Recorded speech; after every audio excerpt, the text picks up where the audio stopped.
भोजपुरी फिल्मों के सबसे बड़े सुपरस्टार पवन सिंह ने अपनी साल 2016 में रिलीज हुई फिल्म गदर की ऐतिहासिक सफलता से ये साबित कर दिया कि भोजपुरिया बॉक्स ऑफिस के किंग और राजा सिर्फ पवन सिंह ही हैं। बिहार में ऐतिहासिक व्यवसाय करने के बाद पवन सिंह की गदर ने मुंबई और गुजरात में सफलता के झंडे गाड़ दिए। बिहार में ऐतिहासिक व्यवसाय करने के बाद पवन सिंह की गदर ने मुंबई और गुजरात में भी सफलता के झंडे गाड़ दिए। बिहार में एक्स्ट्रा ऑर्डिनरी कलेक्शन कर बॉक्स ऑफिस पर नया कीर्तिमान स्थापित करने में सफल रहे पवन सिंह ने मुंबई और गुजरात में नया इतिहास रच दिया।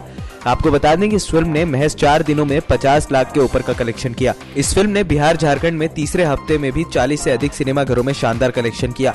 उसके बाद गदर बिहार, मुंबई, गुजरात में शानदार व्यवसाय कर साल 2016 की पहली ब्लॉकबस्टर फिल्म बनी।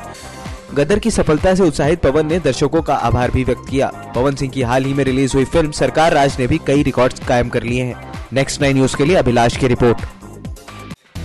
Subscribe now to receive new updates, reviews and news.